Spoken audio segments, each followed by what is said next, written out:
നമസ്കാരം. അവസാനം CPM സത്യം തിരിച്ചറിഞ്ഞു തുടങ്ങി. അതനുസരിച്ച് പ്രതികരിക്കാനും തുടങ്ങി. ഞാനത് പറയാൻ കാരണം, കഴിഞ്ഞ ദിവസം മനോരമ ഓൺലൈനിൽ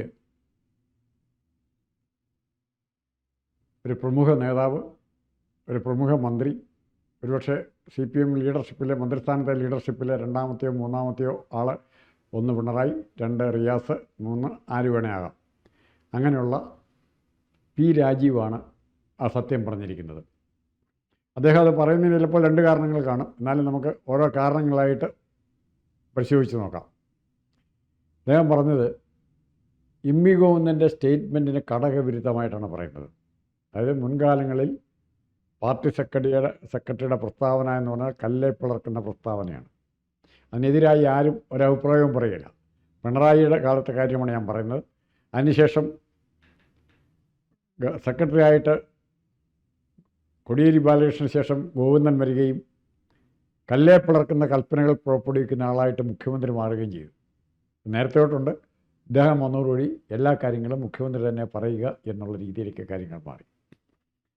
അപ്പോൾ ഗോവിന്ദൻ്റെ ഒരു സ്റ്റേറ്റ്മെൻറ്റ് ഇതായിരുന്നു: ഈ ഇലക്ഷന് ശേഷവും മൂന്നാം ടീമിലും സാക്ഷാൽ സഖാവ് വിശ്വഗുരുവിൻ്റെ അരുമശിഷ്യൻ, വിശ്വഗുരു എന്ന ഉദ്ദേശം മോഡിയെ തന്നെയാണ്, അരുമശിഷ്യൻ സഖാവ് പിണറായി വിജയൻ തന്നെ വീണ്ടും മുഖ്യമന്ത്രിയായി വരുമെന്നാണ് പറഞ്ഞിരിക്കുന്നത്.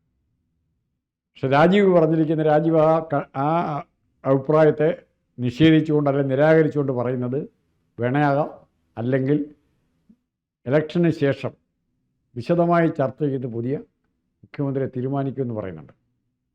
ഇതെന്തുകൊണ്ടായിരിക്കും രാജീവിന് ആ ധൈര്യം കിട്ടിയത്?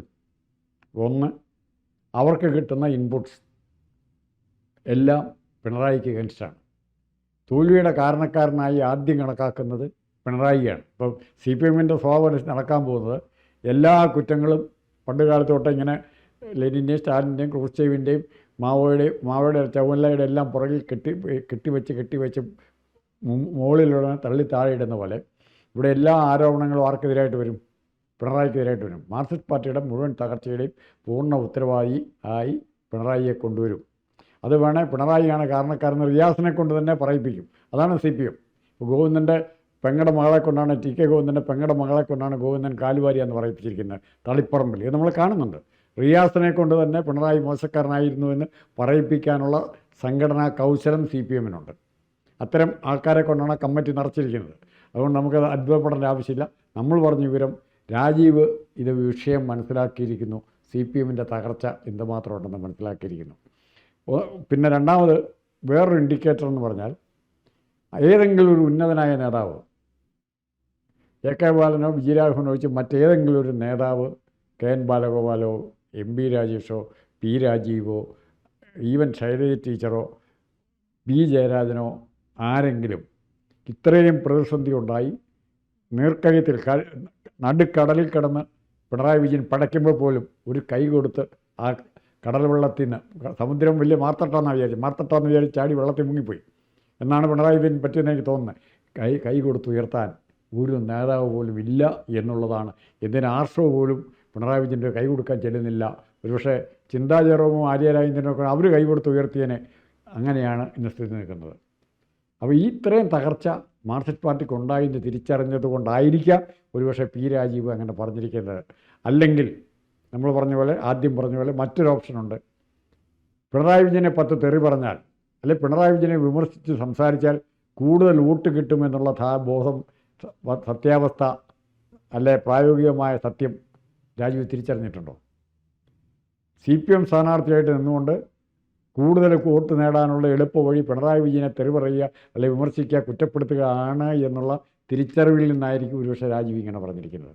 രണ്ടായാലും പിണറായിക്ക് അനുകൂലമായി പാർട്ടി സെക്രട്ടറി MV ഗോവിന്ദൻ നടത്തിയ സ്റ്റേറ്റ്മെൻറ്റിനെ പൂർണ്ണമായി നിരാകരിക്കുകയാണ് രാജീവ് മാത്രമായിരിക്കില്ല, പലരുടെയും മനസ്സിൽ ഇത്തരം ചിന്തകൾ കാണും. ക്രമത്തിൽ 1-2 ദിവസങ്ങളൊക്കെ ആയിട്ട് ഓരോന്നോരോന്നായിട്ട് പുറത്തു വരും. അതന്നെയാണ് ആദ്യം ഞാൻ ചോദിച്ചത്. ആരെങ്കിലും ഇദ്ദേഹത്തെ അനുകൂലിച്ച് വരുന്നുണ്ടോ? കൊല്ലത്തുനിന്ന് വരുന്നുണ്ടോ? തിരുവനന്തപുരത്ത് നിന്ന് വരുന്നുണ്ടോ? തിരുവനന്തപുരത്ത് ഈവൻ സ്വരാജ് പോലും വരുന്നുണ്ടോ? സ്വരാജ് പോലും വരുന്നില്ല. ബുദ്ധിജീവികൾ വരുന്നുണ്ടോ? WCC വനിതാ സഖാക്കൾ വരുന്നുണ്ടോ? ഞങ്ങളുടെ രക്ഷകൻ കപ്പിത്താൻ വീണ ജോർജ് പോലും പറയില്ല. ഇനിയിപ്പോൾ പിണറായി വിജയനാണ് കപ്പിത്താൻ എന്ന് പറയാനുള്ള ധൈര്യം വീണ ജോർജിന് പോലും പോയി കാണും, നഷ്ടപ്പെട്ട് കാണും. കാരണം ഈ മനുഷ്യനെ താങ്ങി നിന്നാൽ തങ്ങളും പാതാളക്കുഴിയിലേക്ക് ചെളിക്കുണ്ടിലേക്ക് വീണു പോകുമെന്ന് ഇവർക്കെല്ലാം ബോധ്യം വന്നിട്ടുണ്ട്. പക്ഷേ തിരുത്താനുള്ള കഴിവ് ഇപ്പോഴും ഇവർക്കില്ല.